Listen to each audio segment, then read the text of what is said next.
It's late. You already ate dinner. You're not hungry, not really. But something pulls you toward the kitchen anyway. You open the cupboard and your hand goes straight for the sweet thing. The cookies, the chocolate, the ice cream in the back of the freezer. You're not weak. You didn't fail. That pull you feel is older than farming, older than fire, older than your species being able to walk upright. It is one of the smartest survival instincts your body ever built. The problem is, it was built for a world that no longer exists. And in the world you actually live in, that ancient instinct is quietly working against you every single day. To understand why you crave sugar, you have to forget everything about the world you live in now.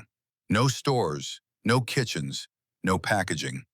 For almost the entire history of the human body, finding food was difficult, uncertain, and sometimes dangerous. And in that world, sugar was rare, genuinely rare. There were no fields of sugarcane processed into white powder. There were no candy bars. The only real source of sweetness your ancestors ever encountered was ripe fruit, and sometimes, if they were extremely lucky and willing to get stung, honey. That's it. For hundreds of thousands of years, that was the entire menu of sweet things available to a human being. And here's why that matters. Ripe fruit and honey were not just treats. They were the richest, fastest source of energy in the entire natural world.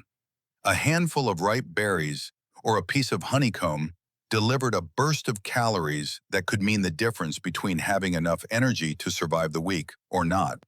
So your ancestors had a problem to solve. In a world where food was scarce and sweetness signaled a rare jackpot of energy, how do you make sure a human being grabs that energy whenever they stumble across it? The answer evolution came up with is the same answer that's making you open that cupboard tonight.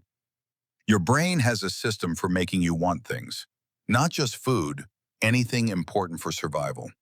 When you do something that helped your ancestors stay alive, your brain releases a chemical called dopamine. And dopamine feels good. It's the feeling of wanting, of reaching, of go get more of that. Now, most people think dopamine is the pleasure chemical, the reward you feel after something good.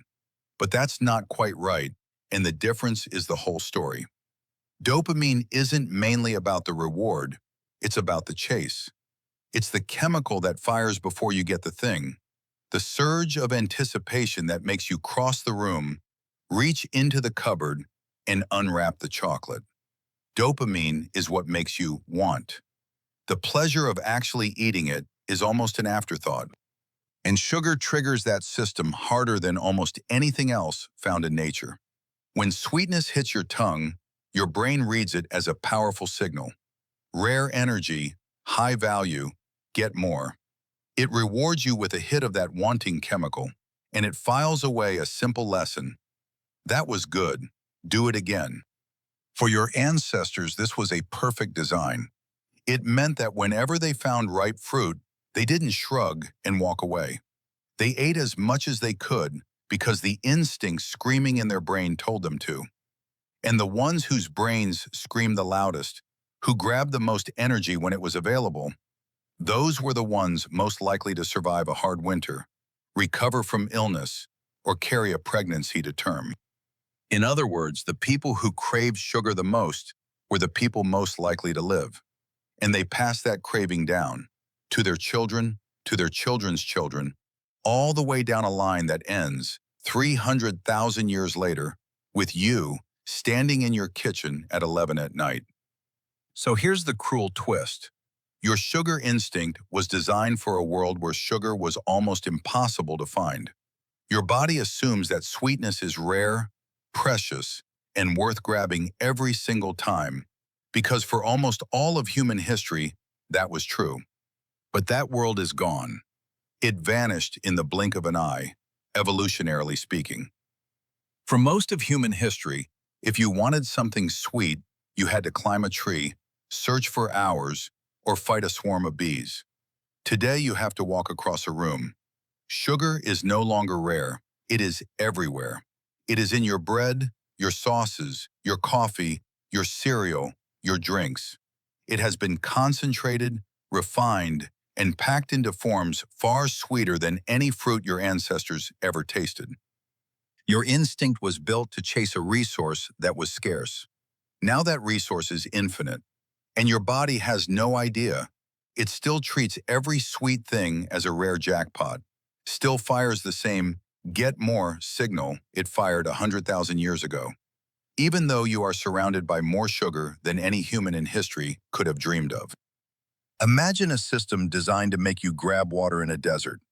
That system is brilliant in a desert.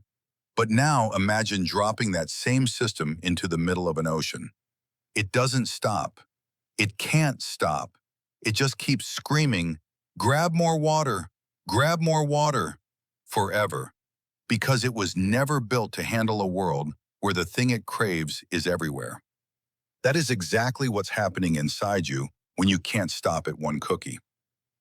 And it gets worse, because sugar doesn't just trigger the craving once. It sets up a cycle. When you eat something very sweet, your blood sugar rises quickly. Your body responds by pulling it back down, and often it overshoots, dropping your blood sugar lower than where it started. And what does a dip in blood sugar feel like? It feels like hunger. It feels like a craving. It feels like you need something sweet right now.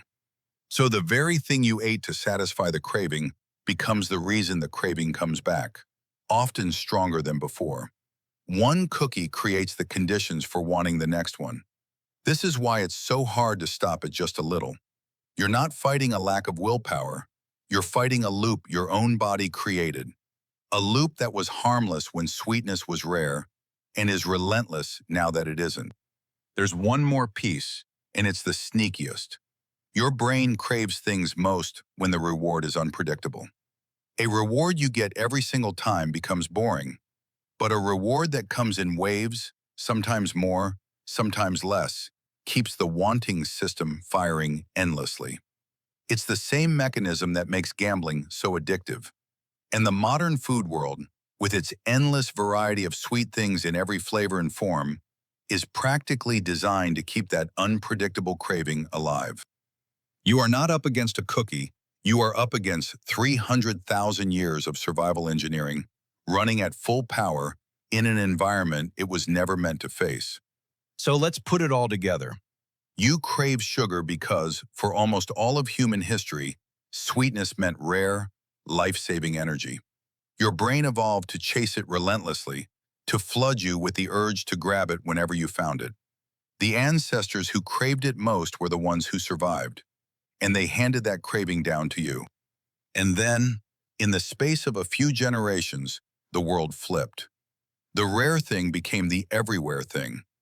But your body never got the message. It still treats every sweet bite like a miracle in the desert, still pushes you toward more, still runs a program written for a world of scarcity inside a world of endless abundance. Here's the thought I want to leave you with. The pull you feel toward that cupboard is not a character flaw. It is not weakness. It is the same instinct that kept your ancestors alive through famine and winter and hardship you can barely imagine. That craving is a survivor. It is, in a strange way, a gift, one that worked perfectly for 10,000 generations. It just happens to be the wrong gift for the world you were born into. So the next time you feel that familiar pull, late at night, when you're not even hungry, don't fight it with shame. Shame doesn't work because there's nothing actually wrong with you. Instead, just understand what it is. It's an old friend, one that saved your family line 1,000 times over, knocking on the door out of habit, still trying to protect you from a danger that no longer exists. It isn't broken, it's just very, very old. And it's still doing the only job it ever knew how to do. The hunger that once kept your ancestors alive is the same hunger that pulls you toward the kitchen tonight. The only thing that changed was the world around it.